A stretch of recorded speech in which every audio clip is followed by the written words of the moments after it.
네, 성경 요한복음 17장 14절 말씀부터 함께 보시겠습니다. 신약성경 요한복음 17장 14절 말씀부터 찾아서 제가 읽어드리겠습니다. 요한복음 17장 14절, 성경 177페이지입니다.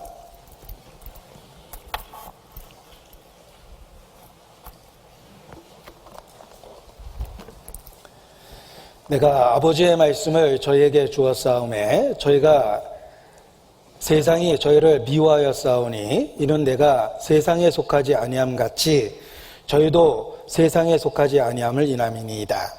내가 비옵는 것은 저희를 세상에서 데려가시기를 위함이 아니요 오직 악에 빠지지 않게 보존하시기를 위함이니이다. 내가 세상에 속하지 아니함 같이 저희도 세상에 속하지 아니하였음나이다. 저희를 진리로 거룩하게 하옵소서. 아버지의 말씀은 진리니이다. 17절 말씀을 다 같이 다시 읽겠습니다. 저희를 진리로 거룩하게 하옵소서. 아버지의 말씀은 진리니이다.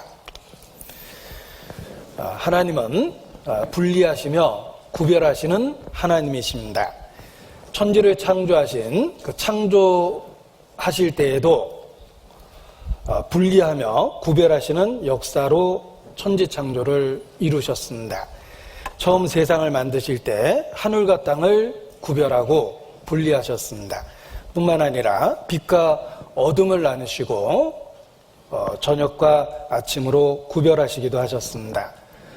그리고 궁창 위의 물과 궁창 아래의 물로 나누시고 물을 한 곳으로 모아 바다라 칭하시고 드러난 묻을 땅이라 칭하셨습니다.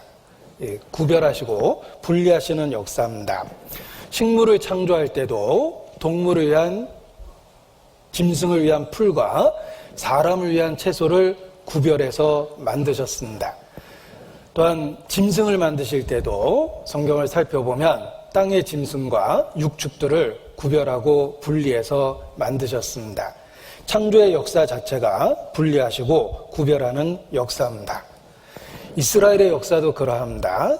온 세상 만민 중에 이스라엘을 구별하고 분리하셨습니다. 하나님이 아브라함을 부르셨고 아브라함의 자손 중에 이삭과 이스마엘 중에 이삭을 선택하셨습니다. 그리고 이삭의 자손 중에도 야곱과 에서 그 중에 구별하시고 야곱의 자손을 선택하여 부르시기도 하셨습니다. 하나님의 역사는 분리하시고 구별하시는 역사입니다. 우리를 구원하시는 구속의 역사도 그러합니다. 구속의 역사도 빛과 어둠을 나누듯이 천국과 지옥으로 구별하시고 생명과 사망으로 구별하십니다. 복과 저주로 나누십니다. 예수님의 천국 비유가 다 그러합니다. 알곡과 쭉정이, 곡식과 가라지, 양과 염소, 또 바다에 그물을 치고 각종 물고기를 모으는 사람과 같으니 좋은 물고기는 그릇에 담고 나쁜 물고기는 내다 버리느니라. 좋은 물고기와 나쁜 물고기를 분리하시고 구별하십니다. 또 양은 오른편에 염소는 왼편에, 양과 염소를 구별하시고 의인 중에 있는 악의를 구별해내시겠다고 말씀하십니다. 하나님의 역사가 구별하고 분리하는 역사입니다.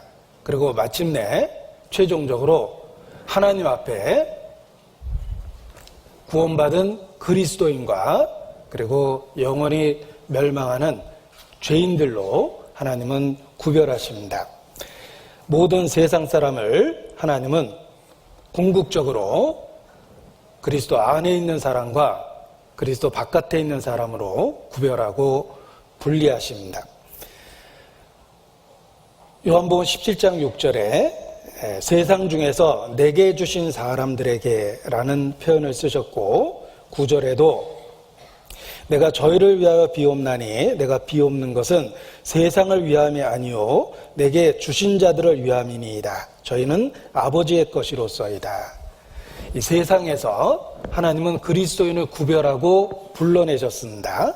그래서 세상 중에서 내게 주신 사람들, 세상과 그리스도에게 속한 자를 구별하고 분리해내십니다. 그리고 역사가 끝났을 때 분명하게 두 가지 운명으로 나뉘어지게 될 거라고 말씀하십니다. 오늘의 본문은 요한복음 17장입니다. 표시하시고 역사의 끝을 기록한 요한계시록 제일 마지막 장을 보겠습니다. 끝장을 보겠습니다. 요한계시록 22장 11절입니다. 함께 읽습니다.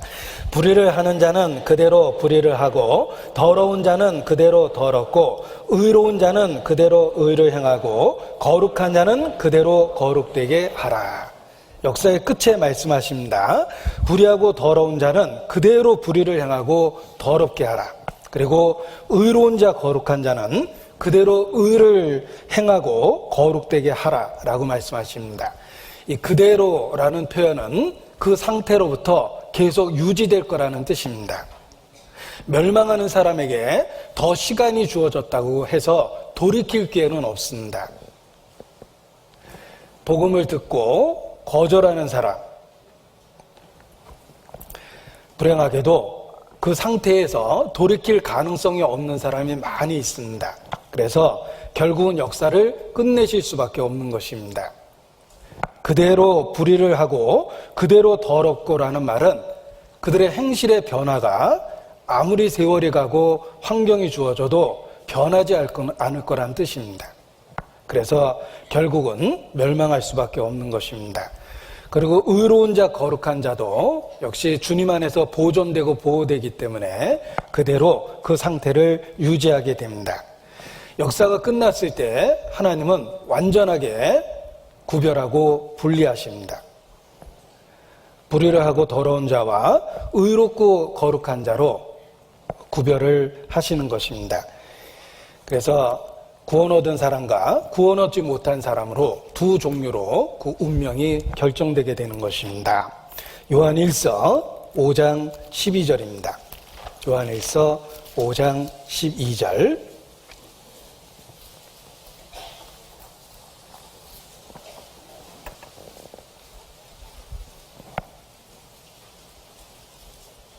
요한일서 5장 12절 함께 읽습니다. 아들이 있는 자에게는 생명이 있고 하나님의 아들이 없는 자에게는 생명이 없느니라. 자, 생명이 있는 자가 있고 생명이 없는 자가 있습니다. 구별하고 분리되었습니다. 그리고 구별되고 분리될 수 있는 밖에 없는 이유는 아들이 있는가 없는가에 따라서 생명이 있고 없고가 결정이 된 것입니다. 하나님은 세상 많은 사람 중에 그리스도의 것으로 부르시는 사람이 있습니다. 구원받은 성도가 있습니다. 그리고 여전히 이루어져 있는 세상 사람들이 있게 됩니다. 하나님 앞에 두 종류로 구별되고 분리되는 것입니다. 창세기 1장 1절도 그러합니다. 태초에 하나님이 천지를 창조하시니라. 하나님이 우주를 창조하셨다가 아니고 천지를 창조하셨습니다. 우주를 구별하고 분리하신 겁니다. 이 거대한 우주가 천지, 하늘과 땅으로 분리되고 구별됐습니다. 지구는 비록 작아 보이지만 지구를 딱 구별해서 우주로부터 구별해서 선언하셨습니다. 그래서 영어 번역에도 The heavens and the earth, 지구를 딱 구별하신 것입니다. 하늘은 여호와의 하늘이라도 땅은 인생들에게 주셨다. 지구를 특별하게 구별하시고 생명 있는 별로 만드신 것처럼 하나님은 온 세상 사람 중에 그리스도인을 불러내시고 구별해내시는 것입니다. 그리고 그리스도인에게 생명을 주십니다. 생명이 있는 자가 있고 없는 자가 있습니다. 그 이유는 아들이 있는가 없는가에 따라서 결정되는 것입니다. 아들이 있는 자는 하나님께 속한 자입니다. 그리고 아들이 없는 자는 여전히 멸망받을 수밖에 없는 세상에 속한 운명이 되는 것입니다. 요한일서 5장 19절 말씀입니다. 요한에서 5장 19절. 또 아는 것은 우리는 하나님께 속하고 온 세상은 악한 자 안에 처한 것이며, 분명한 구별이 있습니다. 분명한 분리됨이 있습니다. 온 세상은 여러 모양을 갖고 있는 세상일 것입니다. 어떤 모양을 갖고 있든지 하나님의 아들이 없다면 여전히 악한 자 안에 처해 있는 것입니다. 반대로 하나님의 아들이 있는 자에게는 생명이 있고 하나님께 속하게 되는 것입니다. 또 아는 것은 우리는 하나님께 속하고, 하나님의 아들이 있는 자는 생명이 있고 하나님께 속한 자입니다. 그러나 온 세상은 악한 자 안에 처한 것입니다. 창세기 1장 1절처럼 오직 지구에만 생명 있는 지구를 생명 있는 특별한 별로 구별해내시고 나머지를 하늘로 묶어버리신 것처럼, 하나님은 그리스도 안에 있는 자에게 생명이 있다고 선언하고 나머지는 온 세상이라는 한마디로 묶으시고 여전히 악한 자 안에 처해 있다라고 말씀하십니다. 하나님은 구별하고 분리하시는 하나님이시며 구속의 역사에 있어서 더욱 그러합니다. 우리도 멸망받을 수밖에 없는 온 세상 안에 있었습니다. 그런데 주의 은혜로 부르심을 받고 그리스도에게 속한 자가 됐습니다. 따라서 그리스도 안에서 우리는 전혀 다른 신분을 갖게 되고 소망을 갖게 되고 기대할 수 없었던 생명을 갖게 되는 것입니다. 그리스도가 우리에게 그런 놀라운 변화를 주신 것입니다. 생각해 보십시오. 역사가 그러합니다. 역사를 일반적으로 분류할 때도 BC, Before Christ, 그리스도 오기 전과 AD, 아노 도미니, 예수님이 오신 이후의 역사를 세상에서도 분류하고 있습니다. 예수님이 오시기 전과 오신 뒤에 놀라운 변화가 역사에 있었다는 것입니다. 그래서 BC와 AD로 구별합니다. 우리 개인의 삶에 있어서도 마찬가지입니다. 그리스도 바깥에 있었을 때하고 그리스도 안에 있는 지금하고 우리 삶에 놀라운 변화가 있는 것입니다. 예수 그리스도께서 우리에게 놀라운 변화를 주셨습니다. 전과는 전혀 다른 변화를 주셨습니다. 그 전에는 온 세상 안에 처해 있었고 악한 자 안에 처해 있었는데 이제는 하나님 아들 안에 있고 생명을 누리게 되었고 하나님께 속하게 된 것입니다. 그래서 사도 요한도 또 아는 것은 우리가 하나님께 속하고 온 세상은 악한 자 안에 처해 있다, 이렇게 구별하고 분리해서 선포한 것입니다. 베드로 전서 2장입니다. 우리에게 생긴 변화, 예수 그리스도 안에서 우리가 누리고 있는 신분이 무엇인지 찾아보겠습니다. 베드로 전서 2장 9절입니다. 베드로 전서 2장 9절, 우리의 새롭게 주어진 신분 4가지를 분명하게 말씀하십니다. 9절, 오직 너희는 택하신 족속이요 왕같은 제사장들이요 거룩한 나라요 그의 소유된 백성이니 이는 너희를 어두운 데서 불러내어 그의 기이한 빛에 들어가게 하신 자의 아름다운 덕을 선전하게 하려 하심이라. 자, 우리에게 주어진 새로운 신분 4가지를 보십시오. 택하신 족속이다, 왕같은 제사장이다, 거룩한 나라다, 그의 소유된 백성이다. 예수 그리스도를 통해서 우리에게 주신 새로운 신분입니다. 그 전에는 상상할 수도 없었던, 기대할 수도 없었던 그런 새로운 신분을 우리에게 허락하셨습니다. 오직 너희는 세상과 다릅니다.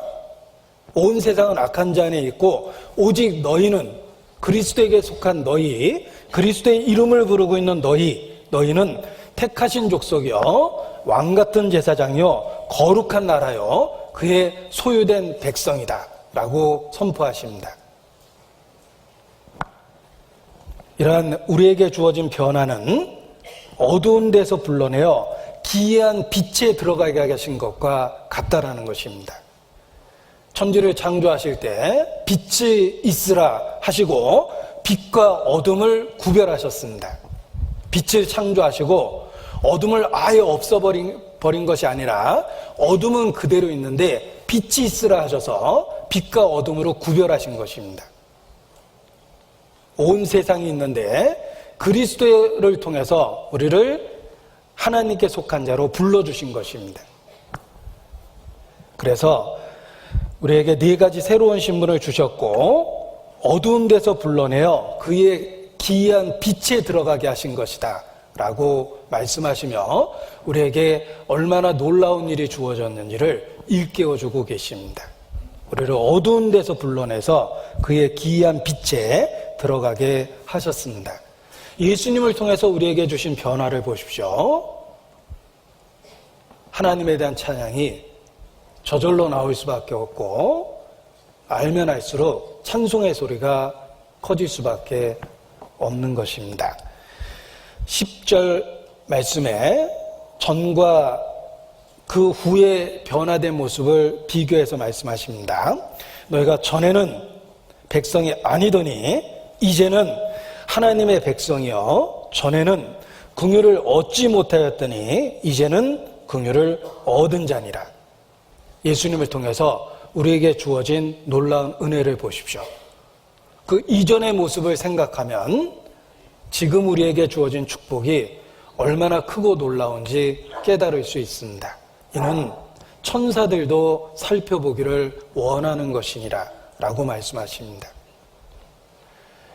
내가 벤츠 샀다고 천사가 부러워하진 않을 것입니다. 천사는 순간이동이 가능하고 신령한 능력을 누리고 있습니다. 천사가 내가 고급 아파트 샀다고 부러워하진 않을 것입니다.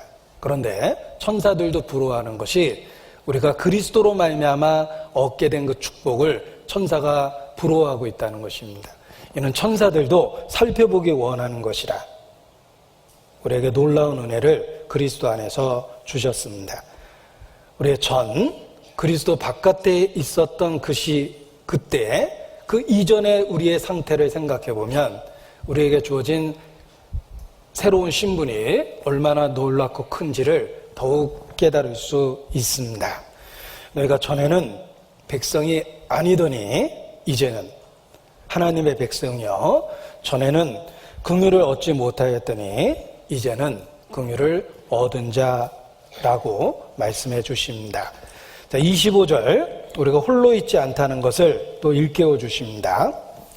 베드로전서 2장 25절 함께 읽습니다. 너희가 전에는 양과 같이 길을 잃었더니 이제는 너희 영혼의 목자와 감독 되신 이에게 돌아왔느니라. 어둠에 있었던 우리를 기이한 빛으로 인도하신 것처럼 전에는 양과 같이 길을 잃었습니다. 그런데 이제는 너희 영혼의 목자와 감독 되신 이에게 돌아왔느니라. 지금은 결코 홀로 있지 않다는 뜻입니다. 여호와는 나의 목자시니 내게 부족함이 없으리로다. 그가 나를 쉴만한 물가로 인도하시며 푸른 초장으로 인도하시는도다. 고백할 수 있습니다. 이제는 홀로 있는 것이 아닙니다. 예수 그리스도를 통해서 우리에게 주어진 축복은 새로운 신분뿐만 아니라 영혼의 목자 감독 대신에게 돌아와 하나님의 돌봄을 받을 수 있는 은혜를 주신 것입니다.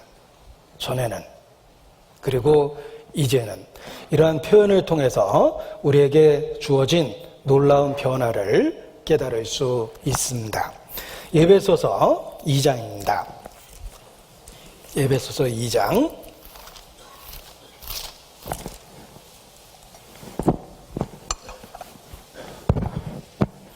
에베소서 2장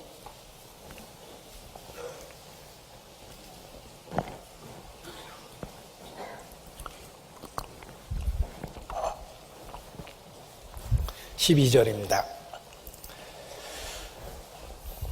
우리가 얼마나 절망적인 상태에 있었는지, 구원받기 전에 우리가 얼마나 절망적인 상태에 있었는지를 일깨워주고 계십니다. 그때 너희는 그리스도 밖에 있었고 이스라엘 나라 밖의 사람이라. 약속의 언약들에 대하여 외인이요 세상에서 소망이 없고 하나님도 없는 자이더니. 이게 우리의 상태였습니다. 13절을 같이 읽겠습니다. 이제는 전에 멀리 있던 너희가 그리스도 예수 안에서 그리스도의 피로 가까워졌느니라.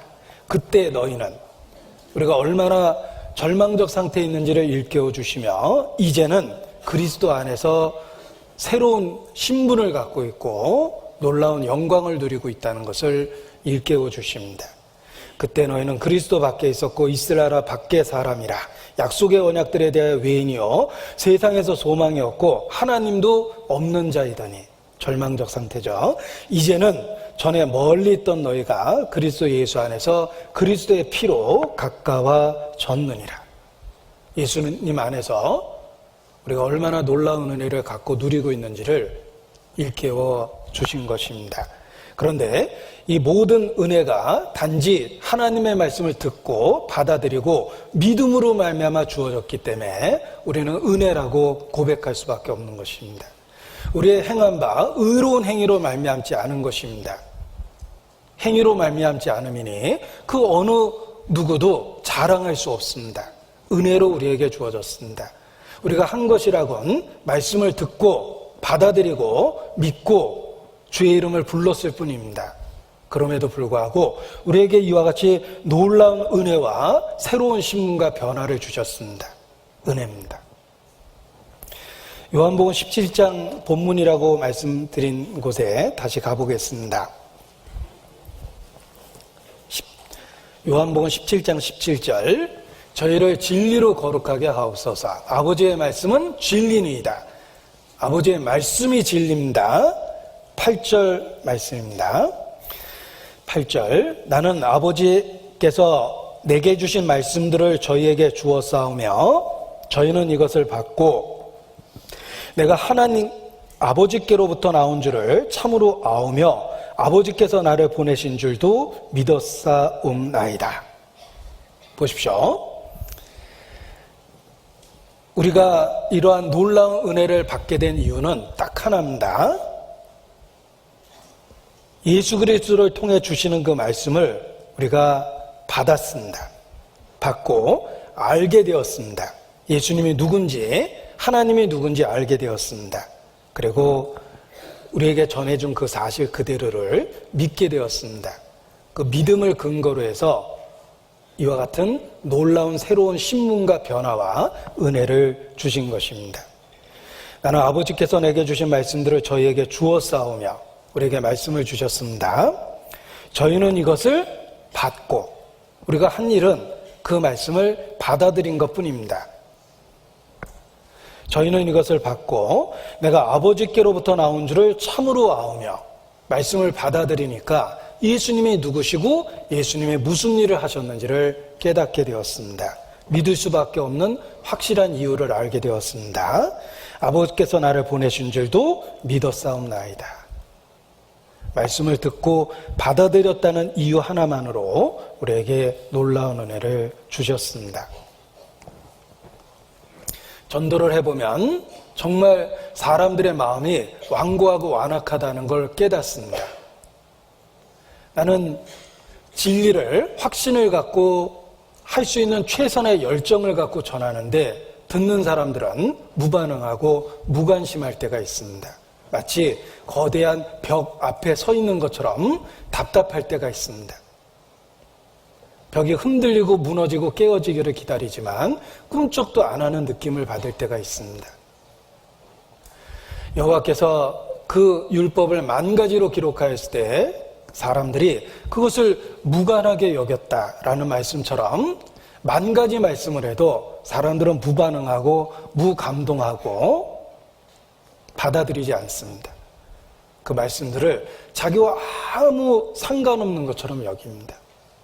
성경은 사실입니다. 그래서 뭐, 하나님은 살아계십니다. 그래서 뭐, 당신은 죄가 있고 심판을 받습니다. 그래서 뭐 어떡하라는 거냐. 하나님이 당신을 사랑하시고 당신을 위해서 독생자를 주셨습니다. 예수님이 죽고 부활하셨습니다. 무슨 말인지 다 지식적으로 알아듣습니다. 그럼에도 불구하고 그래서 뭐 아무런 변화를 받지 않습니다. 10,000가지로 하나님의 말씀을 일러도 정말 무관하게 여기고 있다라는 절망감을 가질 때가 있습니다. 그런데 그때, 그렇게 완고한 사람을 대하고 있는 그때 비로소 깨닫게 됩니다. 내가 그 말씀을 받아들였다는 게 얼마나 큰 은혜고, 내가 그 진리를 믿고 있다는 것이 얼마나 특별한 은혜인지를 깨닫게 됩니다. 믿지 않는 사람, 완고하고 완악한 사람을 보면 사실 이전의 나의 모습입니다. 나의 태도입니다. 나도 똑같은 말을 했고 똑같이 그렇게 무감동한 반응을 보였습니다. 그런데 결국 지금은 내가 믿고 있습니다. 은혜입니다. 전도하면서 완악한 사람을 볼 때마다 내가 믿고 있다는 것이 얼마나 큰 은혜인지를 더욱 깨닫습니다. 그리고 단지 말씀을 받아들이고 믿었다는 이유만으로 기대할 수도 없는 놀라운 은혜를 내게 허락해 주시고 새로운 신분을 주셨습니다. 하나님의 자녀라는 확신을 마음에 주셨습니다. 그래서 전도가 어렵다라는 걸 경험할 때마다 내가 이미 믿고 있다는 사실이 더 소중하게 느껴지고, 그리고 믿고 있다는 이 사실이 하나님이 주신 은혜라는 것을 깨닫게 됩니다. 우리는 주님이 주신 말씀을 단지 들었습니다. 받아들였습니다. 그리고 믿었습니다. 그리고 그 말씀을 통해서 참 하나님도 알게 되었고 그의 보내신 자 예수 그리스도도 알게 되었습니다. 우리가 우리에게 주신 그 말씀을 통해서 발견한 진리가 무엇일까?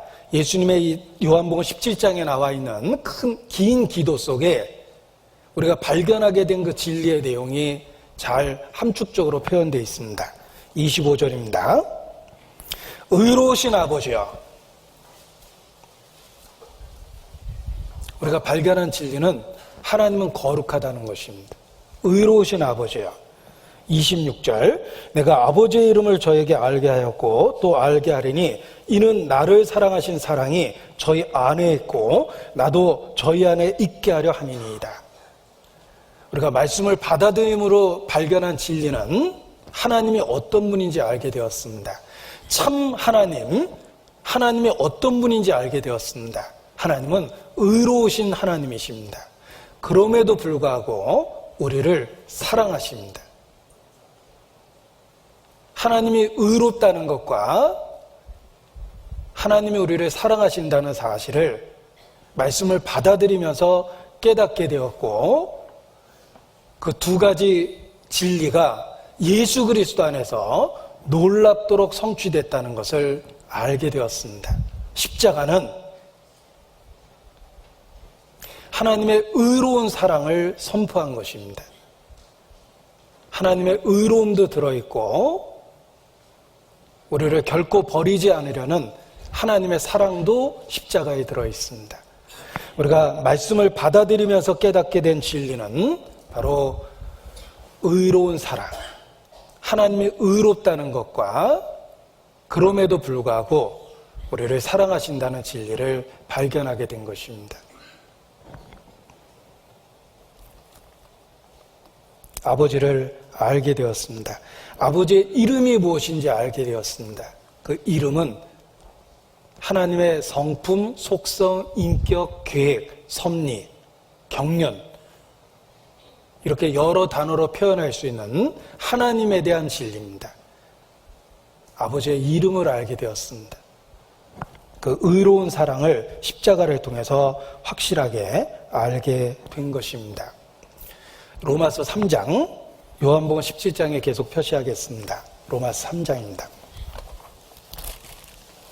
26절, 로마서 3장 26절.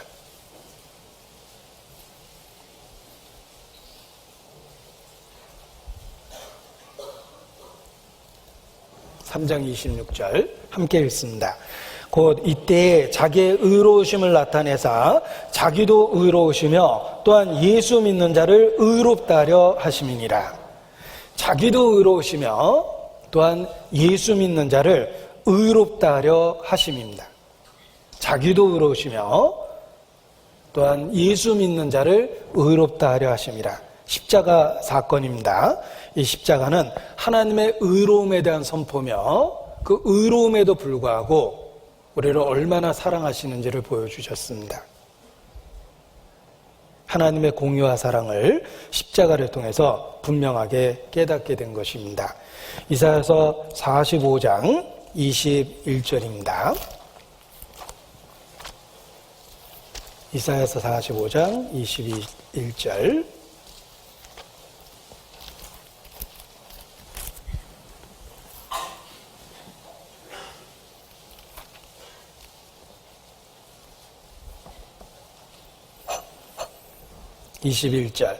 같이 읽겠습니다. 너희는 구하며 진술하고 또 피차 상하여 보라. 이 일을 이전부터 보인 자가 누구냐? 예로부터 고한 자가 누구냐? 나 여호와가 아니냐? 나 외에 다른 신이 없나니 나는 공의를 행하며 구원을 베푸는 하나님이라. 나 외에 다른 이가 없느니라. 우리가 말씀을 통해 우리가 받아들인 말씀을 통해 발견한 진리는 하나님은 공의를 행하며 구원을 베푸는 하나님이라는 사실을 발견하게 된 것입니다. 단지 구원을 베푸는 하나님이 아니십니다. 하나님은 인간을 구원하려 하지만 자신의 공의를 결코 포기하지 않습니다.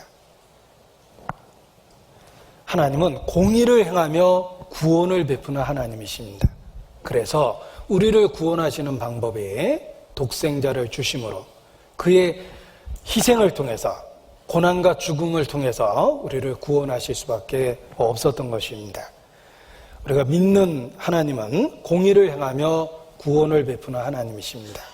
십자가를 통해 우리를 구원하시는 하나님이십니다. 법도 집행하시고 우리에 대한 은혜도 보여주셨습니다.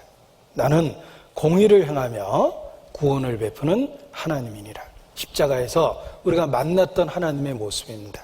아버지의 이름을 알게 되었습니다. 시편 145편입니다. 시편 145편 17절입니다. 시편 145편 17절.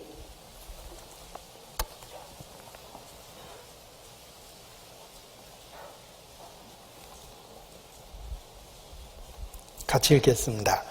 여호와께서는 그 모든 행위에 의로우시며 그 모든 행사에 은혜로우시도다. 하나님은 그 어떠한 경우에도 자신의 의로움을 포기하지 않습니다. 죄인은 사랑하시지만 인간의 죄까지 사랑하지는 않습니다. 하나님은 모든 행위에 의로우십니다. 예외는 없습니다. 반드시 자신의 거룩함을 지키십니다. 그에게는 어둠이 조금도 없으십니다. 우리를 구원하시는 사건에 있어서도 어둠이 계제될 수 없습니다. 하나님은 인간을 구원하기 위해서 공의를 포기하거나 굽히지 않습니다. 모든 행위에 의로우십니다. 그리고 모든 행사에 은혜로우십니다. 얼핏 조화되기 어려운 이 두 가지 진리가 십자가에서 하나님의 지혜로 놀랍도록 성취된 것입니다. 공의와 사랑이 한 번에 성취되었습니다. 여호와께서는 그 모든 행위에 의로우시며 그 모든 행사에 은혜로우시도다. 십자가가 그러했습니다. 공의를 행하며 구원을 베푸신 인류 역사 속에 가장 놀라운 사건입니다. 우리가 그러한 진리를 말씀을 받아들임으로 깨닫게 된 것입니다. 말씀을 받아들이고 깨달음으로 말미암아 우리에게 하나님의 자녀라는 새로운 신분을 주셨습니다. 요한복음 17장 다시 보겠습니다. 이제 그리스도의 것으로 구별되었고 하나님 아버지께 속하게 되었습니다. 이제는 세상에 속하지 않고 예수 그리스도를 통해서 하나님의 것이 되었습니다. 하나님께 속한 존재가 된 것입니다. 그래서 14절 말씀에 내가 아버지의 말씀을 저에게 주었사오매 세상이 저희를 미워하여 싸우니 이는 내가 세상에 속하지 아니함 같이 저희도 세상에 속하지 아니함을 인함이니이다. 이제는 세상에 속하지 않고 예수 그리스도를 통해서 하나님께 속한 존재가 된 것입니다. 16절을 같이 읽습니다. 내가 세상에 속하지 아니함 같이 저희도 세상에 속하지 아니하였사나이다. 말씀을 받아들이고 예수 그리스도를 믿음으로 말미암아 이제는 세상에 속한 존재가 아니요 하나님께 속한 존재가 된 것입니다. 말씀을 받아들임으로 하나님께 속한 존재가 되었습니다. 이제 세상에 속한 존재가 아닙니다. 우리의 소속이 달라진 거예요. 우리의 시민권은 하늘에 있는지라 우리의 소속이 달라졌습니다. 이제는 세상에 속한 것이 아니라 예수 그리스도를 통해서 하나님의 것으로 구별되고 분리된 것입니다. 요한복음 15장 18절입니다. 요한복음 15장 18절 19절 제가 읽어드립니다. 세상이 너희를 미워하면 너희보다 먼저 나를 미워한 줄 알라. 너희가 세상에 속하였으면 세상이 자기의 것을 사랑할 터이나 너희는 세상에 속한 자가 아니요 도리어 세상에서 나의 택함을 입은 자인 고로 세상이 너희를 미워하느니라. 말씀을 받아들임으로 이제는 더 이상 세상에 속한 존재가 아닙니다. 너희는 세상에 속한 자가 아니요 도리어 세상에서 나의 택함을 입은 자라. 하나님께 속한 존재가 된 것입니다. 예수님도 내 나라는 이 세상에 속한 것이 아니니라. 이제 내 나라는 여기에 속한 것이 아니니라라고 말씀하셨습니다. 예수께서 이 세상에 속한 것이 아닌 것처럼 말씀을 받고 예수 그리스도를 믿는 우리도 더 이상 이 세상에 속한 자가 아닙니다. 우리의 소속이 달라졌다는 것을 확실히 아셔야 됩니다. 공항에 입국할 때 국적에 따라서 줄 서는 위치가 달라집니다. 그 나라 국적을 갖고 있는 사람이 줄 서는 위치와 외국인이 줄 서는 위치가 다릅니다. 그래서 내국인이 줄 서는 데와 외국인이 줄 서는 데가 다른데 착각해서 다른 데 서 있으면 안 됩니다. 우리의 소속이 달라졌습니다. 너희는 세상에 속한 자가 아니라고 분명하게 말씀하셨습니다. 자, 이 세상이라는 용어는 하나님께 속한 것과 전혀 대조적인 것을 표현할 때 쓰는 성경적 용어입니다. 세상은 하나님께 속한 것과는 전혀 다른 대조적 의미로 쓰이는 단어입니다. 악한 자에게 속해 있고 없어질 세상이며 그리고 죄악 가운데 있고 멸망받는 것이 세상입니다. 성경에서 세상이라는 용어는 그렇게 쓰입니다. 천루역정의 기독도가 성경을 통해서 발견한 진리는 자신이 살고 있는 이 세상이 장망성, 장차 망할성이라는 걸 발견했습니다. City of Destruction, 심판받을 수밖에 없는 운명 아래 있다는 것입니다. 우리는 이 세상에 속한 존재가 아닙니다. 이 세상은 악한 영에 속해 있고 악한 영의 영향력을 받고 있습니다. 그래서 사탄을 성경에서는 세상 임금이다 이렇게 부릅니다. 14장 30절에 그 옆에 있죠.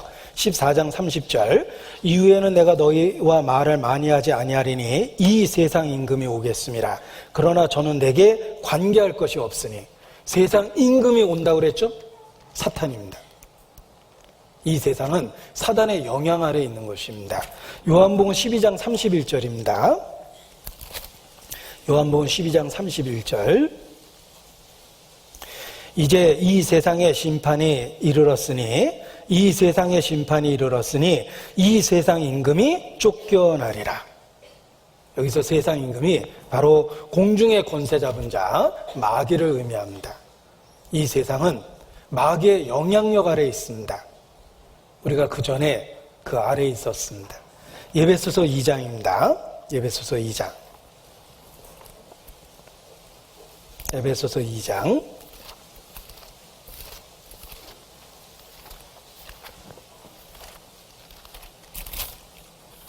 2절 3절 같이 읽겠습니다. 그때 너희가 그 가운데서 행하여 이 세상 풍속을 쫓고 공중의 권세 잡은 자를 따랐으니 곧 지금 불순종의 아들들 가운데서 역사하는 영이라. 전에는 우리도 다 그 가운데서 우리 육체의 욕심을 따라 지내며 육체와 마음에 원하는 것을 하여 다른 이들과 같이 본질상 진노의 자녀였더니. 자, 이 세상은 악한 자의 영향 아래에 있습니다. 지금도 불순종의 아들들 가운데 역사하는 그 영인데 공중의 권세 잡은 자라고 일컬어지는 사탄입니다. 우리는 사탄의 영향 아래에 있는 이 세상에 속한 존재가 아니라는 것입니다. 그리스도 안에서 우리는 하나님의 것으로 구별되고 분리되었습니다. 악한 자의 영향 아래에 있는 이 세상은 세 가지 달콤한 것을 가지고 끊임없이 성도들을 유혹합니다. 요한일서 2장 15절입니다. 세상에 속한 것 세 가지, 그리스도를 유혹하는 세 가지, 사탄의 도구가 되는 세 가지 유혹거리가 있습니다. 요한일서 2장. 우리 저 홈쇼핑 보면 3종 세트로 우리를 유혹하는데 사탄도 우리를 유혹하는 3종 세트를 갖고 있습니다. 네. 16절입니다. 이는 세상에 있는 모든 것이 육신의 정욕과 안목의 정욕과 이생의 자랑이니 다 아버지께로 쫓아온 것이 아니요 세상으로 쫓아온 것이라. 이 세상도 그 정욕도 지나가되 오직 하나님의 뜻을 행하는 이는 영원히 거하느니라. 사탄의 영향력 아래에 있는 이 세상은 세상에 속한 세 가지를 갖고 끊임없이 사람들을 유혹하며 성도들도 유혹합니다. 사단이 그 유혹할 때 사용하는 세 가지 도구가 육신의 정욕과 안목의 정욕과 이생의 자랑입니다. 그래서 다산과 풍요, 안녕, 평안함을 기원하는 신, 그런 신에 대한 내용들이 세상에 가득한 것입니다. 15절 같이 읽겠습니다.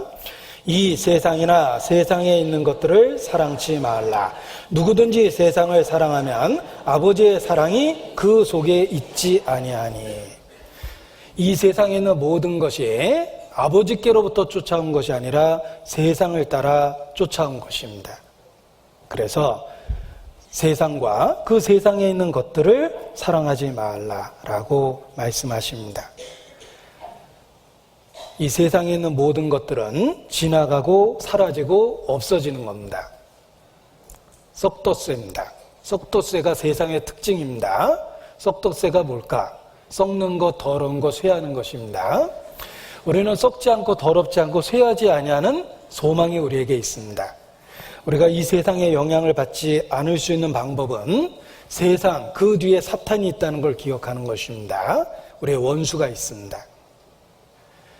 미끼만 보면은 미끼를 물게 돼 있습니다. 목숨을 걸어야 되죠. 그 미끼 뒤에 그 낚시꾼이 있는 것처럼 세상의 세 가지 유혹 뒤에 사탄이 있습니다. 그리고 이 세상이 우리를 유혹하는 그 세 가지는 지나가고 있다는 것, 썩는 것, 더러운 것, 쇠하여 가는 것이라는 걸 기억하셔야 됩니다. 이 모든 것들은 아버지께로부터 쫓아온 것이 아니요 세상으로부터 쫓아온 것입니다. 따라서 세상과 세상에 있는 것들을 사랑하지 말라라고 말씀하십니다. 우리는 소속이 달라졌습니다. 하나님께 속한 자입니다. 따라서 이 세상에 속한 것들로부터 벗어날 수 있도록 세상과 전쟁을 선포해야 됩니다. 그리고 그러한 유혹을 이길 수 있는 방법은 이 세상의 것들 뒤에는 미끼 뒤에 낚시꾼이 있듯이 세상의 유혹 뒤에는 사탄이 있다는 것입니다. 내게 절하면 이 모든 것을 내게 주겠다라는 달콤한 유혹을 하는 사탄이 있습니다. 그런데 이러한 사단의 세 가지 유혹은 썩는 것이며 더러운 것이며 쇠하는 것입니다. 그것이 지나가고 있다는 걸 기억하면 그 유혹으로부터 벗어날 수 있습니다. 17절에 이 세상도 그 정욕도 지나가고 있다는 걸 기억하고 영원한 것에 집중할 때 그 유혹으로부터 벗어날 수 있습니다.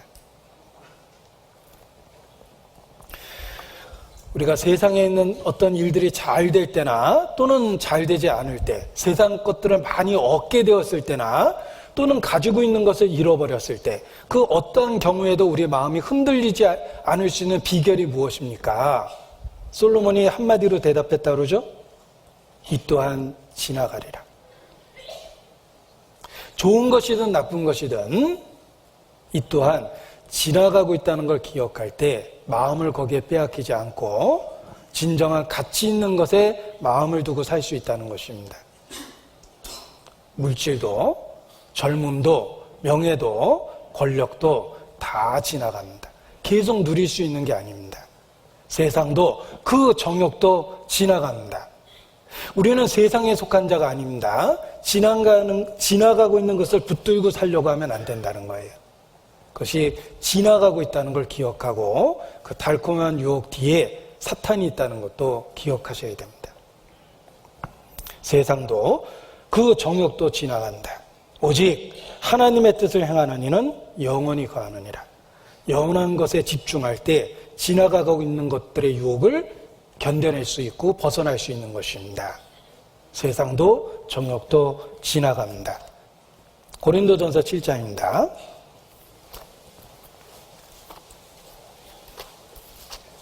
고린도전서 7장 31절입니다.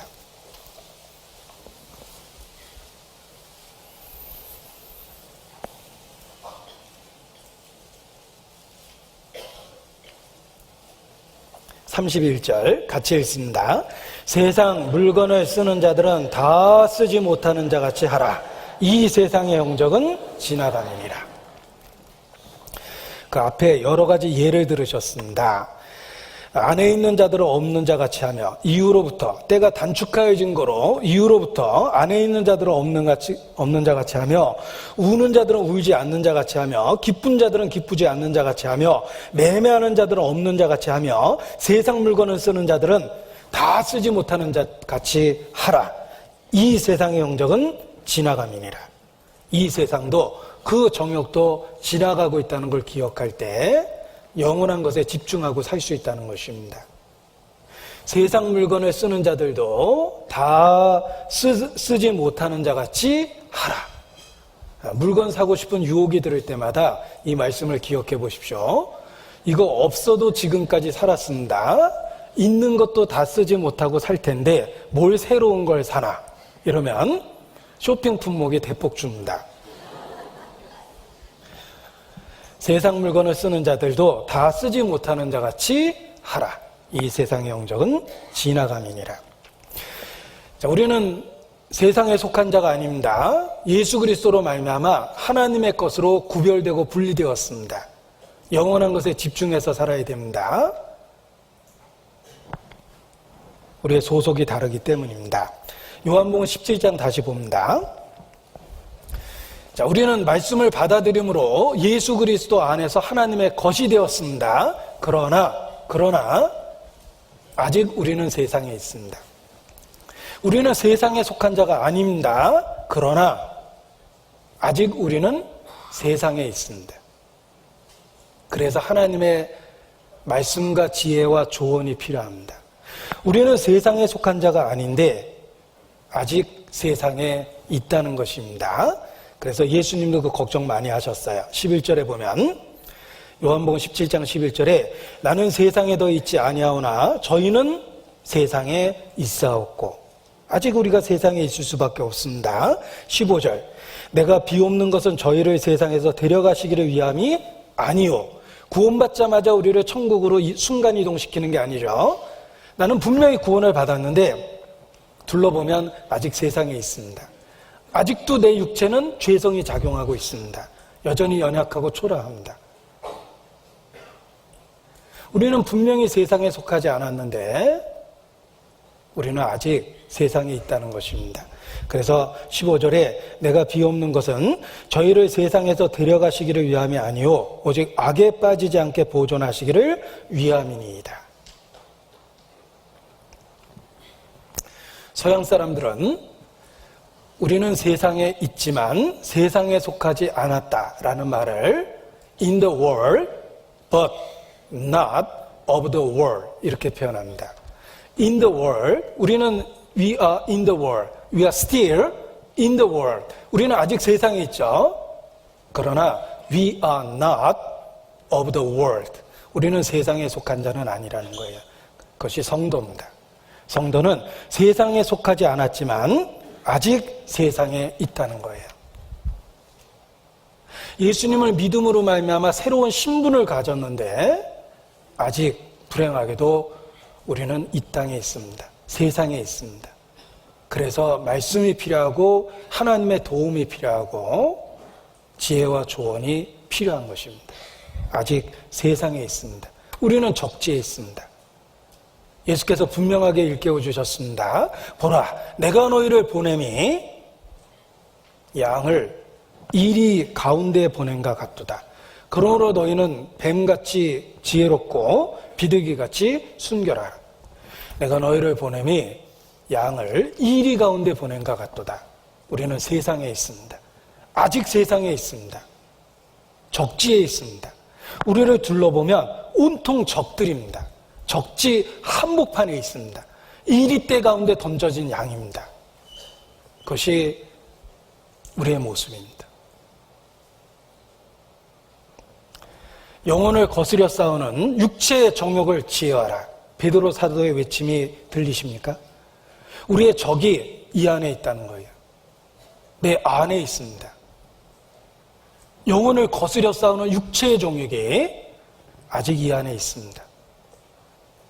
성 밖에 있는 적보다 성 안에 들어와 있는 적이 훨씬 더 위험합니다.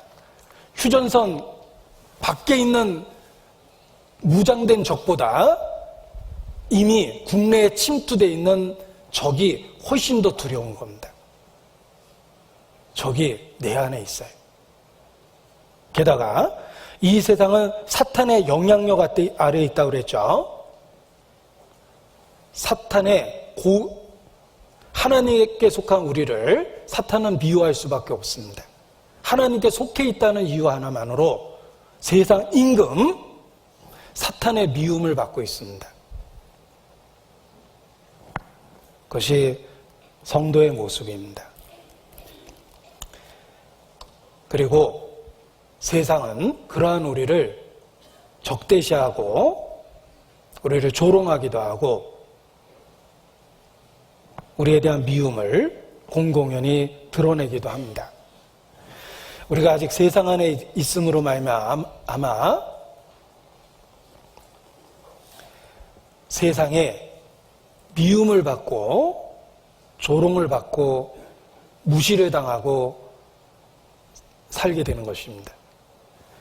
예수님도 미리 알려주셨어요. 왜 그런지 이상하게 생각하지 말라고 미리 알려주셨습니다. 요한복음 15장 18절입니다.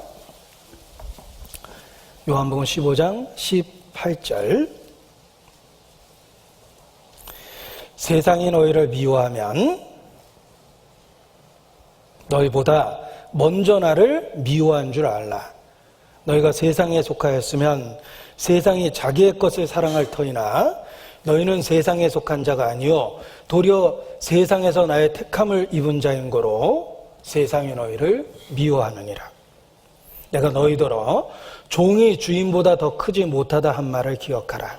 사람들이 나를 핍박하였은즉 너희도 핍박할 터이요 내 말을 지켰은즉 너희 말도 지킬 터이라. 나를 핍박하고 십자가에 못 박은 이 세상에 너희를 핍박하는 걸 이상히 여기지 마라. 세상이 너희를 미워하면 너희보다 먼저 나를 미워한 줄 알라. 너희가 세상에 속하였더라면 세상이 너희를 사랑하였을 것이로되 너희가 세상에 속한 자가 아니요 도리어 세상에서 나의 택함을 입은 자인 거로 세상이 너희를 미워하느니라. 우리는 적지에 있습니다. 아직 세상에 있기 때문에 세상이 우리를 미워하고 그 미움을 받을 수밖에 없다는 것입니다. 왜 세상에 성도를 미워합니까? 그 이유는 예수님을 미워한 이유하고 똑같습니다. 예수께서 저희의 행사를 악하다 함으로 세상이 미워했습니다. 그 예수님을 배척한 거예요. 그들을 칭찬하고 인정하고 받아준 게 아니라 그들의 삶이 잘못되어 있다. 하나님 앞에 크게 문제가 있다. 심판을 받게 된다. 너희가 근본적으로 변화되지 않으면 멸망할 거라고 선언했기 때문에 예수님을 미워한 겁니다. 그들의 잘못된 그 안전의식, 평안하다, 안전하다 하는 잘못된 의식을 일깨워주고 그들이 얼마나 위험한 상태에 있는지를 끊임없이 지적하셨습니다. 그리고 자기 의에 도취되어 있는 그들에게 이 독사의 자식들아, 너희가 겉만 깨끗하게 하고 그 속에 온갖 더러운 것이 가득하다. 회칠한 무덤과 같다. 책망하시면서 그들의 위선을 폭로하셨습니다. 그들의 위선이 폭로되었습니다. 그들의 거짓된 안전의식이 깨졌습니다. 평안하다고 생각했던 그 삶이 잘못됐다고 선언하십니다.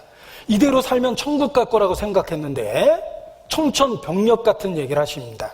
거듭나지 않으면 하나님 나라를 볼 수도 없을 것이다. 그들은 절망하고 자신을 돌아보고 돌이키려고 한 것이 아니라 그러한 말을 하는 예수님을 미워하고 적대시하고 십자가에 못 박았습니다. 지금도 그렇습니다. 성도를 왜 미워합니까? 우리는 세상에 대해서 세상이 잘못됐다고 이야기합니다. 심판을 받을 거라고 이야기합니다. 종말을 피할 수 없을 거라고 이야기합니다. 당신이 지금까지 살아왔던 삶이 하나님 앞에 잘못됐다고 이야기합니다.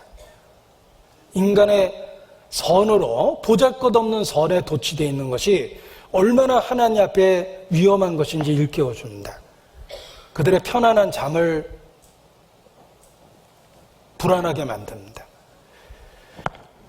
성경의 메시지를 들으면 들을수록 불안해질 수밖에 없는데 성도들이 그러한 메시지를 대변하고 있기 때문에 세상이 성도들을 미워하는 것입니다. 철로역정에 크리스찬과 동행했던 사람이 믿음입니다. 믿음과 크리스찬은 서로 위로하며 허영의 시장에 이르렀는데 불행하게 그 허영의 시장에서 믿음이 순교당합니다. 사람들은 믿음을 잡아 죽였습니다. 그리고 잡아 죽일 때 죄목이 있습니다.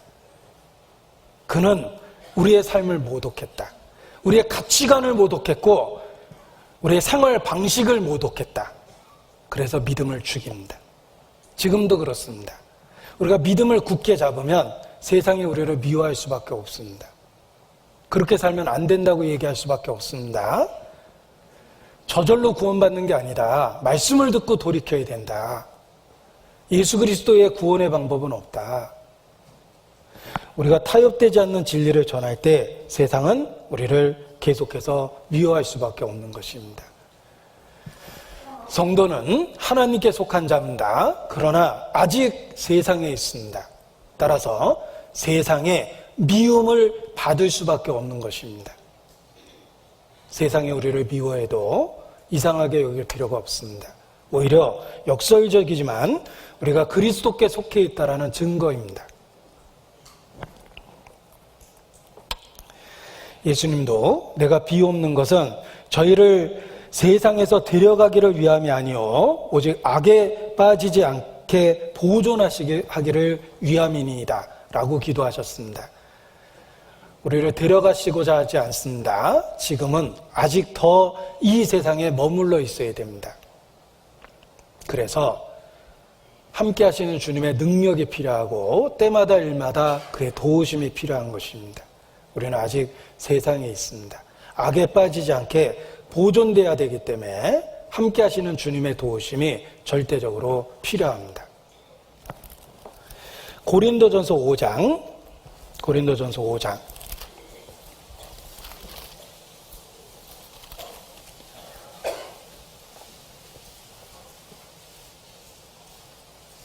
9절입니다.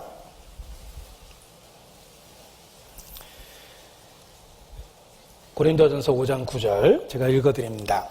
내가 너에게 쓴 것에 음행하는 자들을 사귀지 말라 하였거니와 이 말은 이 세상에 음행하는 자들이나 탐하는 자들과 토색하는 자들이나 우상 숭배하는 자들을 도무지 사귀지 말라 하는 것이 아니니 만일 그리하려면 세상 밖으로 나가야 할 것이라.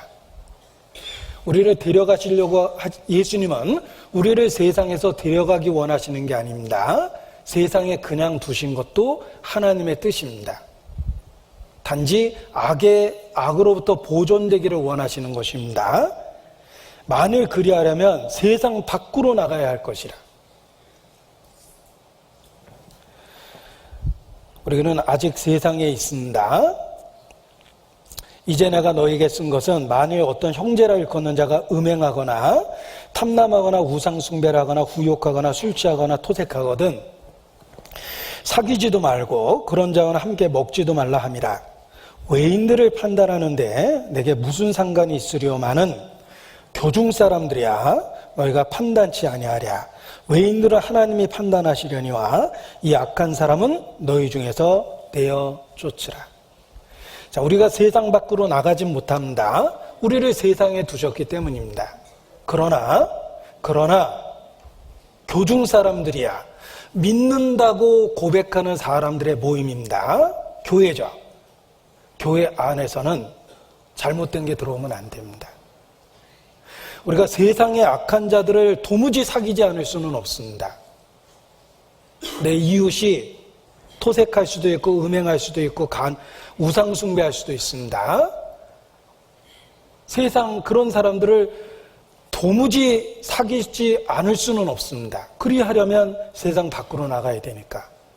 우리는 아직 세상에 있을 수밖에 없는데. 그러나 주님은 우리가 비록 이 세상에 있지만 교중 사람들이야 판단치 아니하랴. 적어도 믿는 사람들의 무리 속에서는 악한 것을 용납해서는 안 된다는 뜻입니다. 내가 너에게 쓴 것은 만일 어떤 형제라 일컫는 자가 음행하거나 탐남하거나 우상숭배하거나 후욕하거나 술 취하거나 토색하거든 이 악한 자를 너희 중에서 내어 쫓으라. 적어도 교회 안에서는 구별되어 있어야 된다는 뜻입니다. 물고기는 짠 바닷물 속에서 살고 있지만 물고기 뱃속까지 짜지지는 않습니다. 그럼 죽을 수밖에 없죠. 짠 바닷물 속에 살고 있는 물고기는 그 짠 바닷물 속에 살고 있지만 자신의 뱃속은 순도를 유지합니다. 그래서 생명활동을 할 수 있는 것입니다. 그리스도인이 그러합니다. 우리는 비록 죄악 가운데 있는 세상에 살고 있지만 적어도 교회 안으로 죄를 가지고 들어와서는 안 됩니다. 마땅히 구별되어 있어야 되고 분리되어 있어야 된다는 걸 일깨워 주십니다. 하나님이 식물을 만들 때도 풀과 채소는 구별했죠. 먹을 수 있는 것과 먹지 않는 것을 확실하게 구별했습니다. 채소 없다고 풀 먹으면 독 때문에 죽습니다. 짐승도 땅의 짐승과 육축을 구별하셨어요. 그리스도인도 비록 이 땅에 존재하지만 정한 것과 정하지 않은 것을 확실하게 구별하고 살아야 됩니다. 반드시 구별해서 살아야 됩니다. 그래서 그리스도께 속한 사람들을 교회라고 부르고 교회라는 말은 헬라어로 에클레시아며 그 뜻은 구별된 무리라는 뜻을 갖고 있는 거예요. 적어도 세상과는 다른 모습으로 살아야 된다. 그것이 교회다. 우리가 세상 밖으로 나올 수는 없지만 교회 안에서 적어도 구별되어 있어야 된다는 뜻입니다. 먹을 것, 먹지 못할 것을 구별하듯이 정한 것과 부정한 것을 구별하고 있어야 된다. 그것이 교회라는 것입니다. 교회 안에 부정한 것이 들어오면 안 되는 거예요. 우리 가치관이 기준이 낮아지면 안 되는 겁니다. 우리는 세상에 속한 자가 아니거든요. 마약이 허용된 나라에 한국 사람이 여행을 했습니다. 그 나라에서는 마약이 자유롭습니다. 그래서 그 나라에서 마약을 했습니다. 법에 안 걸리죠. 그러나 귀국하면 마약사범으로 처벌됩니다. 왜냐하면 그 사람은 한국 사람이거든요.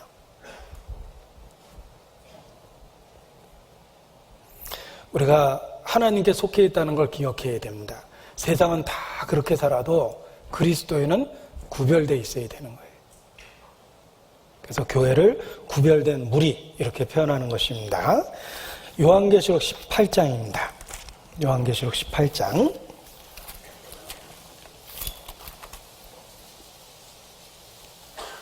3절입니다. 요한계시록 18장 2절부터 봅니다.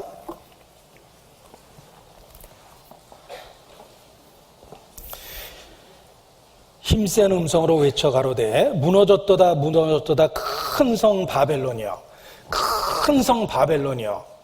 마치 이 세상을 의미합니다. 큰 성 바벨론이여, 귀신의 처소와 각종 더러운 영에 모이는 곳과 각종 더럽고 가증한 새에 모이는 것이 되었도다. 세상이 그러합니다. 큰 성 바벨론이여. 그런데 하나님은 그들의 악을 철저하게 기억하십니다. 3절 그 음행의 진노의 포도주로 인하여 만국이 무너졌으며 또 땅의 왕들이 그도 더불어 음행하였으며 땅의 상고들도 그 사치의 세력을 인하여 치부하였도다 하더라. 하나님은 그 죄를 기억하십니다. 4절 또 내가 들으니 하늘로서 다른 음성이 나서 가로되 내 백성아 거기서 나와 그 죄에 참여하지 말고 그의 받을 재앙들을 받지 말라. 그 죄는 하늘에 사무쳤으며 하나님은 그의 불의한 일을 기억하시니라. 하나님은 그 죄를 기억하십니다. 큰 성 바벨론이요, 그 바벨론이라는 큰 성 안에 하나님의 사람들이 있습니다. 그들을 부르십니다. 내 백성아 거기서 나오라. 거기서 나와라. 그 죄에 참여하지 말라. 우리가 살고 있는 세상은 큰 성 바벨론과 같습니다. 온갖 귀신의 처소입니다. 온갖 더러운 것이 가득합니다. 우리 주변을 보십시오. 아침부터 저녁까지 소돔 고모라의 행실을 보는 것처럼 우리 주변이 그러합니다. 내 백성아 거기서 나오라. 마땅히 구별되어 있어야 된다는 걸 가르쳐 주는 거예요. 내 백성아 거기서 나오라. 그 죄에 참여하지 마라. 그의 받을 재앙을 받지 마라. 우리가 세상의 죄를 볼 때마다 하나님의 음성을 들을 수 있어야 됩니다. 내 백성아 거기서 나오라. 고린도후서 6장입니다. 고린도후서 6장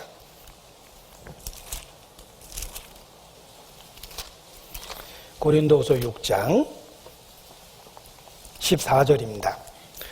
구별되고 분리해야 됨을 일깨워주는 말씀입니다.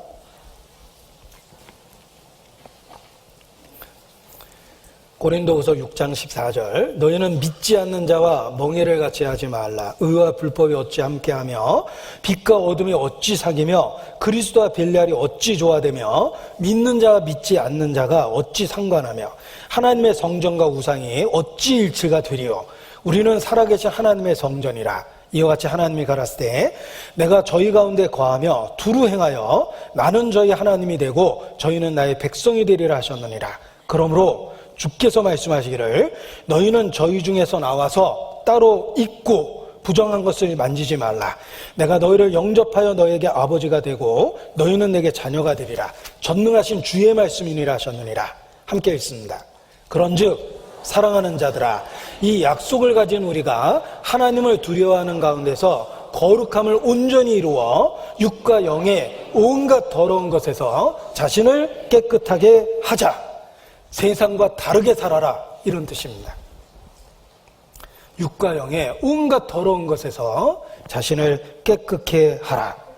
주께서 말씀하시기를 너희는 저희 중에서 나와서 따로 있고, 에클레시아 구별된 무리입니다.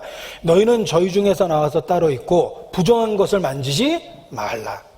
성도는 세상에 있지만 세상에 속하지 않았기 때문에 세상의 행실대로 살면 안 됩니다. 마땅히 구별되어 있고 분리되어 있어야 되는 거예요. 너희는 부정한 것을 만지지 말라. 믿지 않는 자와 어찌 상관하고 우상과 성전이 어찌 일치되어 하겠느냐고 말씀하셨는데, 구원받지 않은 사람과 운명을 같이 하는 것, 그것이 얼마나 어리석고 위험한 일인지를 일깨워 주십니다. 역대하 20장의 사례가 있습니다. 역대하 20장 36절입니다. 역대하 20장 36절.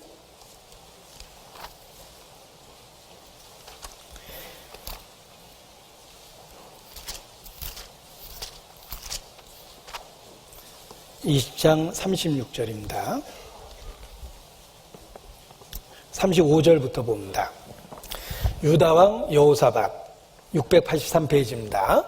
유다왕 여호사밧은 유다의 네 번째 왕이며 다윗의 후손입니다. 유다왕 여호사밧이 나중에 이스라엘 왕 아하시아와 교제하였는데, 아하시아는 심히 악을 행하는 자였더라. 다윗의 후손 유다왕 여호사밧이 악한 자와 친밀하게 사귀었습니다. 운명을 같이 했습니다. 친구 잘못 사귄 거예요. 36절, 두 왕이 서로 결합하고 배를 지어 다시스로 보내고자 하여 에시온 게벨에서 배를 지었더니, 지금도 조선 사업이 위기에 처해 있는데 이 당시에 배를 만들려면 얼마나 큰 사업이었겠습니까? 악한 자와 아주 큰 프로젝트를 함께 진행한 거예요. 잘 될 리가 없죠. 마레나 사람 도다 와우의 아들 엘리에셀이 여호사밧을 향하여 예언하여 가로되, 왕이 아하시아와 교제하는 거로 여호와께서 왕의 지은 것을 파하시리라 하더니, 이에 그 배가 파상하여 다시스로 가지 못하였더라. 하나님이 그 배 만드는 사업을 철저하게 망하게 하셨습니다. 왜냐하면 악한 자와 친밀한 교제가 잘못됐다는 거예요. 악한 자를 도무지 사귀지 말라라는 것이 아니라 운명을 같이 하는 존재로 여기면 안 된다는 것입니다. 가나안 땅을 정복할 때도 하나님께서 분명하게 강조하셨습니다. 가나안 7족속과 오고 가지 마라. 너희의 아들을 그들의 딸에게 주지 말며 그들의 딸들을 데려오지도 말라고 그랬죠. 오고 가지 말라고 하셨습니다. 가나안 7족속과의 교통을 금하셨습니다. 구별되고 분리되기 원하셨던 겁니다. 우리는 하나님께 속해 있기 때문에 반드시 구별되어 있어야 됩니다. 그런즉 너희가 어떠한 사람이 되어야 마땅하뇨? 하나님께 속해 있는 사람이라면 어떠한 사람이 되는 것이 마땅합니까? 거룩한 행실과 경건함으로 하나님의 날이 임하기를 바라보고 간절히 사모하라. 거룩함과 경건한 행실로 구별입니다. 거룩과 경건은 구별되고 분리되어 있는 삶입니다. 하나님의 사람이라면 어떤 사람이 되는 게 마땅합니까? 거룩함과 경건함으로 하나님의 날이 임하기를 바라보고 간절히 사모해야 됩니다. 성도는 거룩을 목숨처럼 여기고 살아야 됩니다. 여인에게 지아이비에 대한 순결이 목숨처럼 소중한 것처럼 성도에게 거룩은 목숨처럼 지켜야 될 중요한 것 중에 하나입니다. 거룩한 행실과 경건함으로 하나님의 날이 임하기를 바라보고 간절히 사모하라. 음행과 온갖 더러운 것과 탐심은 너희 중에 그 이름이라도 부르지 마라. 이는 성도의 마땅한 말이라. 간음하는 여자들이여, 세상과 벗된 것이 하나님과 원수됨을 알지 못하느냐. 야고보 사도는 그렇게 외쳤습니다. 세상과 벗된 것은 하나님과 원수되는 것입니다. 세상과 구별되어 있어야 됩니다. 여인에게 정절이 필요한 것처럼 성도에게는 거룩과 구별된 삶이 필요한 것입니다. 자, 우리는 세상에 속합니다. 하나님께 속했고 세상에 속해 있지 않습니다. 그러나 아직 세상에 있습니다. 어떻게 구별될 수 있습니까? 그 비결은 주님 그 자신입니다. 우리가 어떻게 구원을 얻을 수 있었습니까? Jesus is the answer. 예수가 답이다. 예수님을 통해서 구원의 확신을 얻었습니다. 우리가 어떻게 거룩하고 구별되어 있겠습니까? 동일합니다. Jesus is the answer입니다. 우리를 구원해 주셨을 뿐만 아니라 우리를 구별하고 보호하시는 분도 주님 자신입니다. 우리가 구별될 수 있는 그 비결은 주님 자신이에요. 주님에 대한 믿음이 우리를 구원했고 주님에 대한 믿음이 우리를 거룩해 하며 구별할 수 있는 힘이 됩니다. 요한일서 5장입니다. 요한일서 5장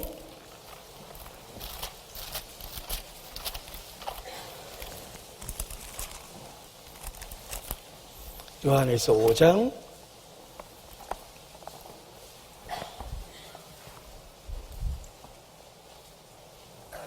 4절 5절 같이 읽겠습니다. 대저 하나님께로서 난 자마다 세상을 이기느니라. 세상을 이김은 이것이니 우리의 믿음이니라. 예수께서 하나님의 아들이심을 믿는 자가 아니면 세상을 이기는 자가 누구뇨? 어떻게 세상을 이기고 거룩하고 구별되어 있을 수 있겠습니까? 주님 자신이 답이라는 거예요. 세상을 이김은 이것이니 우리의 믿음이니라. 예수 그리스도에 대한 믿음, 예수 그리스도에 대한 절대적 의지가 세상과 구별할 수 있는 힘의 비결이 되는 것입니다. 존 칼빈, 종교개혁자입니다. 칼빈이 목숨의 위협을 당하면서도 끝까지 신앙을 지킬 수 있었던 이유 중에 하나입니다. 존 칼빈의 고백입니다. 하나님의 힘만이 괴로움의 무거운 짐을 견디게 하고 우리를 굳건히 서게 한다. 존 칼빈의 고백이에요. 어떻게 살기 가득하고 위협이 많은 그 시대에 신앙을 지킬 수 있었을까?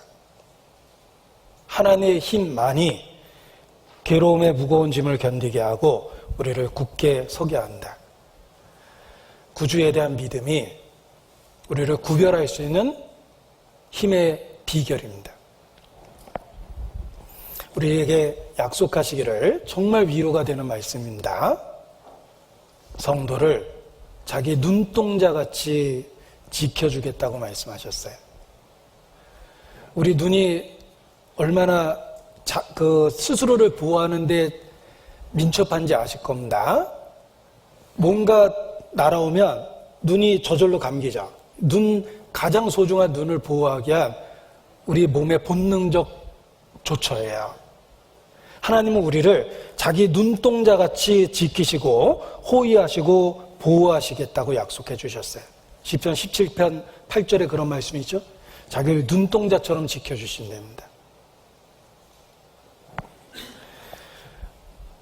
우리가 그러한 주님을 의지할 때 구별될 수 있는 힘을 얻게 됩니다. 성도가 구별될 수 있는 비결이 있습니다. 이미 우리에게 주신 놀라운 약속과 은혜를 붙잡는 것입니다. 이미 우리에게 주신 것이에요. 예를 들면 교도소에 있는 사람도 1년 뒤에 100% 출소한다라는 확신이 있으면 1년 뒤의 생활을 끊임없이 교도소에서 준비합니다. 내가 대책 없이 출소하면 안 되지? 나가면 어떻게 해야지? 그래도 내가 아버지가 물려준 회사가 있으니까 내가 경영서적이라도 읽어야 될 거야. 1년 뒤에 출소한다는 확실한 약속이 있으면 교도소에서의 1년은 출소 뒤를 대비할 겁니다.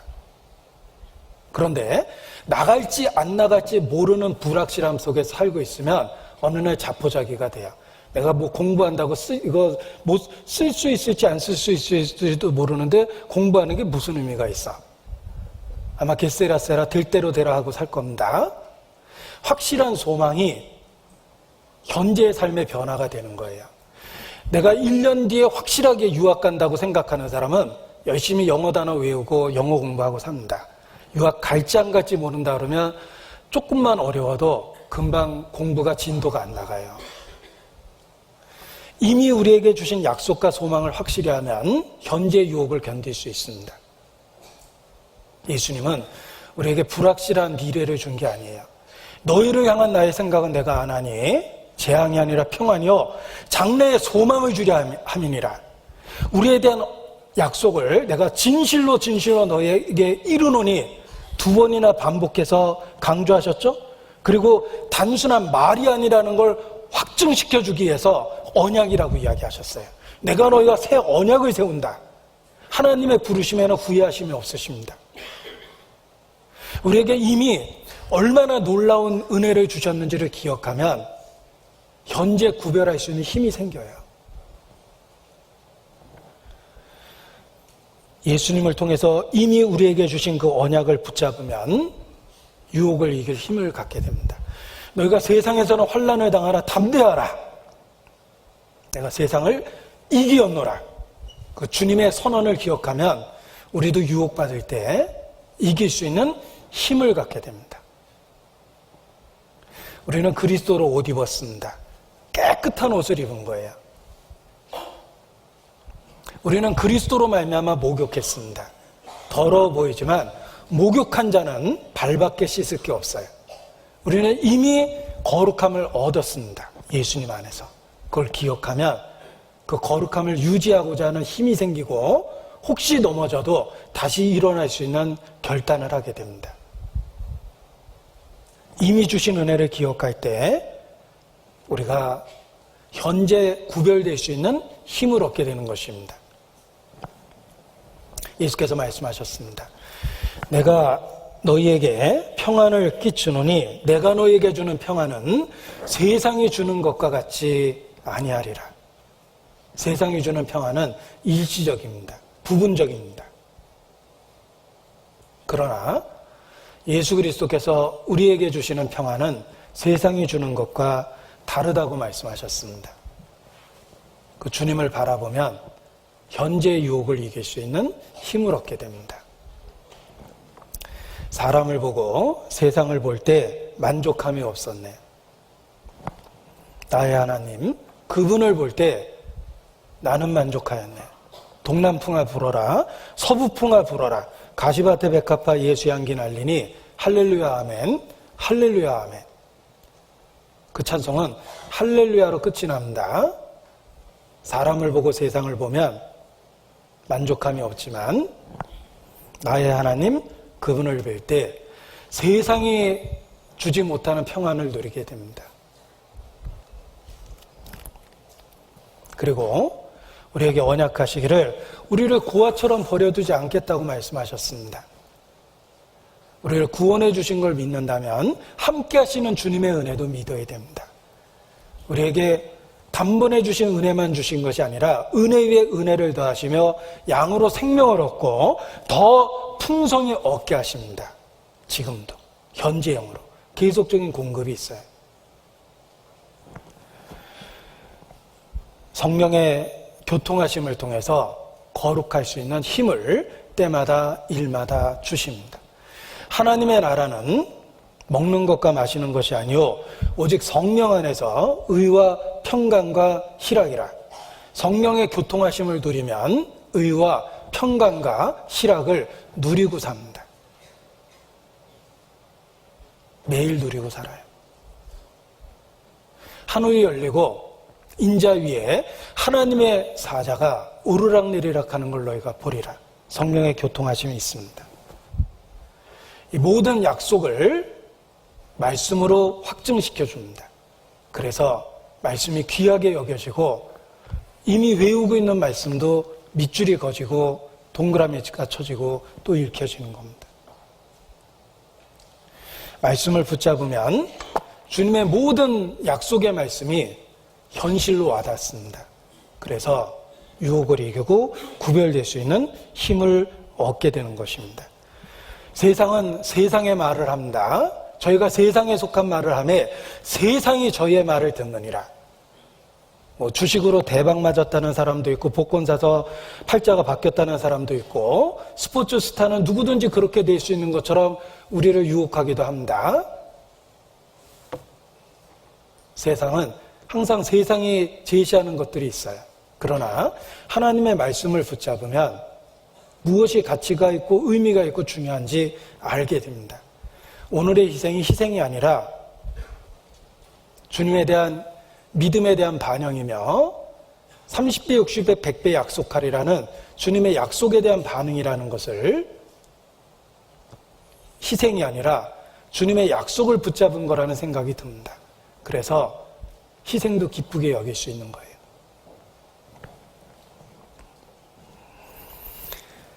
그리고 무엇보다도 늘 언제나 동일하신 우리를 향한 하나님의 사랑, 그리스도 예수 안에 있는 늘 언제나 동일하신 하나님의 사랑을 일깨우면 죄를 이기고 구별될 수 있는 힘을 얻게 됩니다. 우리가 더러운 오염된 것을 깨끗게 하는 방법 중에 하나가 열로 소독하는 것입니다. 뜨거운 열을 견딜 수 있는 바이러스는 없습니다. 뜨거운 열로 소독하면 더러운 것을 깨끗게 할 수 있습니다. 그리스도 예수 안에 있는 하나님의 사랑은 열을 갖고 있습니다. 죄를 소독해낼 수 있는 열기를 갖고 있고, 우리 삶 자체를 불태울 수 있는 뜨거운 열기를 갖고 있습니다. 그 사랑의 열로 죄를 이기고 살아야 돼요. 그러니까 우리가 성장기 때 부모의 사랑을 일깨워서 방탕한 생활을 청산하고 공부하려고 마음도 잡아본 그러한 시절이 있습니다. 부모님이 저 고생하는데 내가 친구들하고 놀러 다니고 사람의 도리가 아니다 생각을 하고, 부모님의 희생을 헛되게 하지 않겠다는 생각에서 방탕한 생활을 접고 공부에 매진하는 경우가 있는데, 하물며 하나님의 사랑을 일깨우면 우리 삶이 안 변할 수가 없습니다. 변할 수밖에 없는 충분한 이유를 갖게 됩니다. 그리스도 예수 안에서 우리에게 주신 하나님의 사랑은 우리를 변화시킬 수 있고 우리를 움직일 수 있는 충분한 힘이 되기 때문에 그렇습니다. 그리스도의 사랑이 우리를 강권하시는도다. 강하게 움직입니다. 그래서 변하지 않을 것처럼 보이던 내가 변화되기 시작합니다. 1930년 찰스 린드버그는 프로펠러 하나 달린 단말기를 갖고, 단말기, 전화기가 아닙니다. 프로펠러 하나 달려있는 비행기를 갖고 대서양을 횡단했습니다. 30며칠인가 대서양을 33시간을 횡단했답니다. 30며칠일 리가 없죠. 33시간을 횡단해서 그 시대의 영웅이 됐습니다. 그 찰스 린드버그가 프랑스 파리를 방문했을 때 많은 사람들이 그를 보기 위해서 몰려들었을 때 한 사람이 기가 막힌 제안을 합니다. 담배회사 사장인데 담배를 손에 들고만 사진 하나 찍어주면 그 당시에 5만 불을 주겠다고 약속을 했답니다. 사진 한 장에. 그 유명 인사를 동원해서 담배 선전을 하려고 했던 것인데 찰스 린드버그가 딱 한마디로 거절했습니다. 나는 그리스도인입니다. 그리고 그 대답이 그대로 파리 신문에 뉴스로 나왔습니다. 그래서 많은 사람들에게 큰 감동을 주었답니다. 담배 하나 손에 들고 찍으면 5만 불 주겠다고 그 시대에 약속을 했는데 신앙 때문에 한마디로 망설이지 않고 거절했던 거예요. 이러한 일화는 우리 마음에 감동을 줍니다. 우리도 하나님의 사랑을 일깨우면 달콤해 보이는 현재의 유혹을 한마디로 거절할 수 있습니다. 아가서 보겠습니다. 아가서 2장입니다.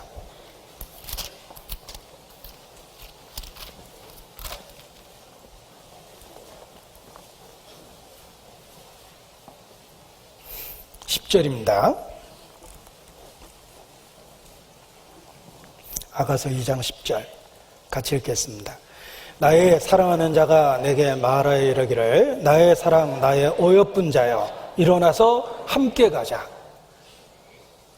매일 아침 이러한 주님의 음성을 듣는 것이 필요합니다. 일어나서 함께 가자. 우리가 걸어가는 이 신앙의 길은 절대 혼자 걷는 것이 아닙니다. 주님이 함께 하십니다. 오늘도 주님은 내 손을 잡고 같이 걸어가자고 이야기하십니다. 그 주님의 손을 잡고 친밀한 교제를 나누면 세상은 더 이상 우리에게 영향력을 발휘하지 못합니다.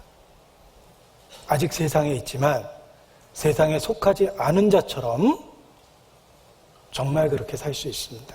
왜냐하면 주님은 일어나서 함께 가자라고 매일의 삶에서 말씀하시기 때문입니다. 자, 끝으로 우리가 주의 이름을 부르고 있지만 한 가지 경고를 함께 나누고자 합니다.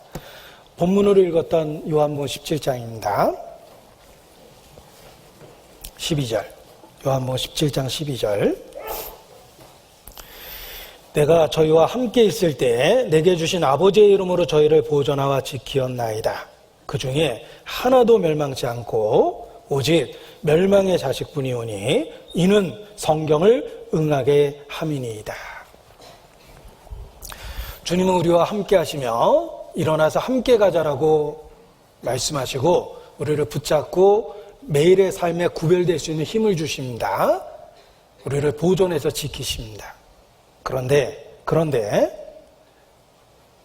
그 중에 하나도 멸망치 않고 오직 멸망의 자식뿐이오니 라는 말씀처럼 예수님 당시에는 12 중에 하나 가룟 유다가 가짜였어요. 지금도 마찬가지입니다. 우리가 복음적인 교회임에 틀림이 없습니다. 우리가 복음이라는 진리를 붙들고 지키고 있습니다. 그러나 예수님 당시에도 12 중에 하나는 아니었습니다. 너희는 내가 일러준 말로 깨끗하나 다는 아니니라. 오직 멸망의 자식뿐이 있다고 그랬죠? 12 중에 하나인데 예수님 제자 중에 12 중에 하나인데 우리 중에도 있을 수 있다는 거예요. 그래서 정말 이 마지막 때 자기를 돌아봐야 됩니다. 내가 어디에 속한 자인지 자기를 돌아봐야 돼요.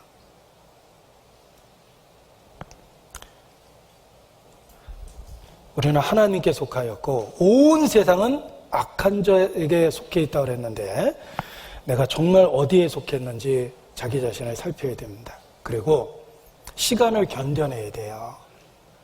진실한 사랑은 시간을 견뎌냅니다. 그때도 사랑했고 지금도 사랑합니다. 진실한 사랑은 시간을 견뎌내고 진실하지 못한 사랑은 한때 사랑했었는데 지금은 사랑하지 않습니다. 진실한 신앙은 시간을 견뎌내는 게 진실한 신앙입니다. 시간을 견뎌내셔야 돼요. 저희가 우리에게서 나갔으나 우리에게 속하지 아니하였나니 만일 우리에게 속하였더라면 우리와 함께 거하였으려니와 저희가 나간 것은 다 우리에게 속하지 아니함을 나타내려 함이니라. 우리가 주님 오시는 날까지 함께하고 우리가 진리 안에 있다는 것을 그 함께함으로 서로 확인하고 확증하면서 살아야 됩니다. 우리 중에 결코 그 12 중에 하나가 없기를 진심으로 바랍니다. 우리는 세상에 속한 자가 아닙니다. 우리는 그리스도로 말미암아 하나님께 속한 자입니다. 하나님께 속한 자답게 구별되고 분리되어 있어야 됩니다. 우리는 그리스도인입니다.